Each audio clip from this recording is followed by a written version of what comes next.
လောကမှာတယောက်တည်းနေတာဟာတော့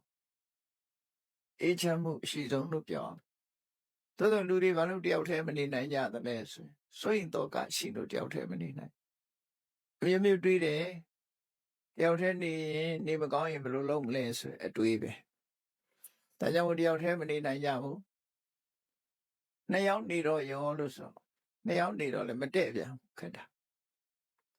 တယောက်တည်းနေကြတော့လေကြောက်တယ်နှစ်ယောက်နေတော့မတည့်ဘူးအဲ့ဒီကြားထဲမှာလူဟာဘဝမှာဆုံးဖြတ်ရခက်ခဲကြနှစ်ယောက်အတူနေပေမဲ့လို့ကြောချင်းပေးပြီးတော့တယောက်နဲ့တယောက်စကားမပြောတဲ့ပုဂ္ဂိုလ်တွေအများကြီးပဲနော်မိသားစုတဲမှာကိုရှိရနေချင်းဆိုင်ပြီးတော့တောင်စကားမပြောဘဲနဲ့နှစ်ယောက်အတူနေတာတွေရှိကြတယ်ဘယ်လိုအတွေးနဲ့ဘယ်လိုနေကြသလဲတော့မသိဘူးနော်တယောက်တည်းနေပြန်တော့လေမနေရဘူးမနေချင်ဘူးနေတော့နှစ်ယောက်အစမြပြေတဲ့ဘဝမှာနှစ်ယောက်နေတာကြတော့ဟိုငြိမ်းချမ်းမှုကတစ်ခါဆုံးရှုံးတယ်